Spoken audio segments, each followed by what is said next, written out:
Welcome to the Take Your Apprenticeship podcast.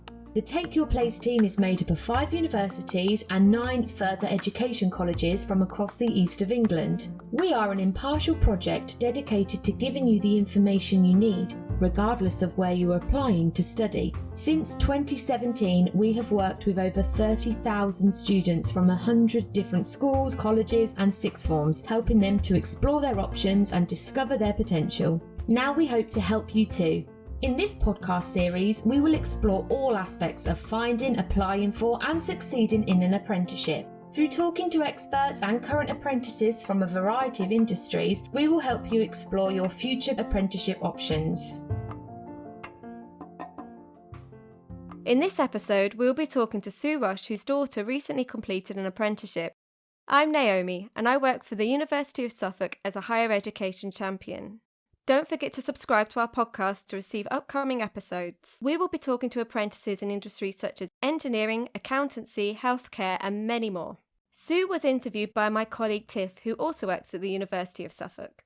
In their conversation, Sue talks about what it's like to support a child going through the application process and why an apprenticeship was the right route for her daughter. Today we're joined by Sue. Thank you so much for joining us. Could you tell us a little bit about your role as a parent ambassador? Yeah, last year I was recruited by Jack Massey, who works for the University of Suffolk, and the idea was to recruit a group of parent ambassadors to give a parent's experience and view of the process of sending your children to university. And we attend open days and campus events and parents' evenings just to chat to the parents really and the students, but give a parent point of view, really. Yeah, that's great. I'm sure that's really helpful, especially for a lot of parents who haven't sent their child either to university or haven't been through that process with apprenticeships either. With relation to that, how did you approach post-18 options with your daughter? When Ellen was in sixth form, they did a presentation about university. I can remember going to that talk, and then it got the conversation started between me and my daughter about what she wanted to do, really thinking about it. And we went to the talk and she just said to me, "Oh, I don't really want to go to university." I think she preferred to go down the working route, but with training, because she didn't really know what she wanted to do. And so it's very difficult to choose a university course when you're not really sure what you want to do. Yeah, definitely. There are so many options out there, especially as a parent, in your shoes as well. It must have been difficult to support with that decision-making process at the time. So, when you were making those decisions, how much did your daughter know, or how much did you know about apprenticeships, and how did you decide or weigh up an apprenticeship over going to university? We looked into university and we looked into other options available, the apprenticeship, and we found out that you could do all sorts of levels of apprenticeships, including degree ones. So you could still get a degree and work and get the work experience. So we did talk about all those things, but it was easier because my daughter didn't want to go to university. You had to really dig into looking for them because we didn't really get an awful lot of input into apprenticeship. So that was the difference. The colleges, or the college she was at, sixth form college, seemed to tell you all about universities, but there didn't seem to be as much information about apprenticeship. And that's interesting. So how did you as a parent, how did you support further? Where did you look to find that information and to weigh up those pros and cons about university or an apprenticeship? We looked on just job sites, really. She signed herself up onto job search websites, and I think we coincided with, there was a levy that the government had introduced that year, actually 2016, to encourage the quality and availability of apprenticeships. So I think she caught the beginning of that. So there were a lot of apprenticeships available when you actually look. Yeah, so that's how we started. Yeah, so it seems like you have to do a lot more independent research. How did you find that? How did your daughter decide what sector she wanted to go into? Well, it's funny. I don't think she really knew. She just was looking for a job. There were lots, and because she didn't know what she wanted to do, she decided to look into business administration. There was quite a few of those, but in very varied roles, very different companies. So she actually signed up to a training provider and they helped her a lot. So she gave her CV to them and they would contact her and say, "Oh, I think this apprenticeship would suit you." And she just went from there and applied for jobs from there, really. Okay, great. So that was kind of her main point of information at the time. Yes. What sector did she end up getting into? Well, she got offered 2 jobs actually, and this is where the training provider was very good at protecting her, and she had no experience in things that were being offered. And she got offered one role that she had to do too many hours, and they weren't going to provide enough hours for her to study. So the training provider sort of said to her, "Yes, you've been offered this job, but they're not really listening to my guidance." So they were very good, and she avoided probably a tricky situation, because when you're 18, you probably haven't got the confidence to say, "Well, actually, I need this amount of time for study." And I think she just would have been swamped with the work and they would have just used her as an extra person, which is not really what you want really for your child to have the training and education alongside each other. But she eventually got offered a business administration apprenticeship in a conveyancing and law local firm, and she did the business administration. But then they offered her an opportunity to do some conveyancing training, and she ended up doing some exams in law and accounting. So, and you could do that up to degree level. So she was with a good firm. Yeah, so she got a really good opportunities that led on from the initial apprenticeship. So she's sort of done 2 really. That's fantastic. Just quickly going back to what you said about the provider that wanted to offer a role that wasn't necessarily in her best interests. Would you say as a parent that that is something that you were wary of before this process, or something that you learned might happen? Yes, any company or business can offer these apprenticeships, but it doesn't always mean it's going to be a good fit for your child. And I think my daughter was so enthusiastic and she got all these offers that she got a bit, got a bit excited, and which is understandable. She wanted her career to start, but actually taking time to just maybe in reflection to write down what you really want from training experience, and be very careful and mindful of what your aim is, rather than just taking the first thing that's offered, which I think a young person might do. Well, she did. Not every young person do that. As a parent, I think you need to really keep the communication open, to just be careful what they're, signing, look at their contract maybe with them just in that first instance when they're so young. So yeah, we learned as we went along, really. You've answered my question for me. I was going to say, what would your tip be to parents who are in that situation with supporting? But I think you're absolutely right, keeping that communication and supporting them going through the paperwork and that kind of thing, because like you say, if it's their first experience of that, they'll be looking to you for the support. So moving on a little bit, so how did you as a parent see that your daughter was finding the work-study balance of the apprenticeship?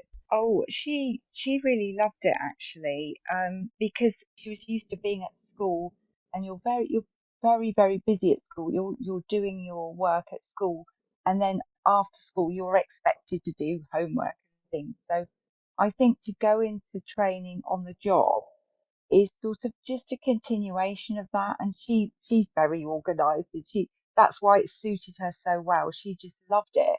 So she got all her notebooks and ring binders, and she was getting all organised.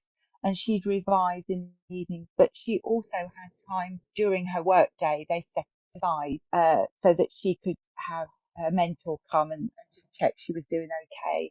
And she did get the opportunity to do some studying at work as well, which I think you should get. Yeah, she loved it. Sounds like she had a lot of support from her mentor and from her apprenticeship provider to make sure she was doing that studying, which is really important. I think for a young person that's not maybe quite so focused, they could sort of let that slip a bit, because it is self-directed learning, which you sort of build up to in sixth form. But again, as if you went to university, it's more self-directed. But it depends on your child's personality, really. They might need more help than others, but she just did it herself. But that is something to bear in mind. And the help was available online, and she could ring or email anytime. So it was there. The support was there. That's great. Sounds like she had a really good experience during her apprenticeship. What steps did she take after her apprenticeship? Where is she now? What's she up to now? Well, it's really funny because she's just recently got a new job, and I do believe her training she's had helped her get this job. And she is a Suffolk Apprenticeships coordinator, which is a new role and a new group that's been set up by Suffolk County Council, and they're going all over Suffolk to promote apprenticeships for young people who have been left a bit in the lurch this year with the COVID situation, and they'll be able to guide them, and they're setting up a website and an app. It sounds fantastic, and she's so excited about it, because they said to her, well, you've done this, so you can speak from experience. And they also took on someone that had just finished a university course. So, the two of them are about 21, 22 years old. But the girl that's just come out of university, they've put her with the students. But because of Ellen's experience in the world of work, they've placed her to find the company, talk to the businesses. So I'm sure that helped her get this job. And she's loving it. Absolutely, that sounds great. It seems that her apprenticeship has complemented the job that she's doing currently. Do you think that she thought about that when she was applying for her apprenticeship, or did she choose something that was quite broad or open? Yes, I think business administration is a good starting point because it's very broad. She did do a little bit of the conveyancing, the law, and things like that, which I think is a very respected sort of area. So law, she did a bit of accounting. All those things will probably help you get into a multitude of industries and businesses. You can chop and change. I think we work for so many years these days that I wouldn't sort of corner yourself into doing one thing, and doors will open with the more experience you have, I believe. Definitely. The reason I ask that is young people believe that vocational qualifications or apprenticeships have to be tailored towards one career path, but it seems like the example of your daughter, that within your apprenticeship you can do a multitude of things and they could also lead to a range of different jobs. Would you agree with that? Yeah, definitely, because no experience in working is a waste of time, in my opinion. When she was at school, she worked in a hairdresser's, she worked in a fast food place, and she worked at Tesco. So all of that, I know you do those things when you're at school. If you work somewhere and someone inspires you, I think that's the whole point. Looking around and thinking, well, how did that person get there? And they've got a story, and then you talk to someone else and you're meeting all these people, and one of them could very well inspire you, to something you hadn't even thought of. Just discussing a little bit more about the apprenticeship itself as well. Obviously, one of the benefits of doing an apprenticeship is that you can earn while you study, whereas when you go to university, you're paying your student fees and you accumulate normally a student debt. Other than that, what would you say for her were the benefits of doing an apprenticeship? As I've said, it's experiencing the world, how the world works, and where you can fit into it, and discovering things about yourself by having to manage situations, even challenging, difficult situations. That's how you grow, and that's how you gain experience. So if you went for an interview and you've been in a job like Ellen for 4 years, you could easily draw from your experience an answer to that question to impress those potential employers. Whereas maybe if you'd been to university and not really worked that much, you would possibly struggle more to sort of get on, and get jobs in the first place.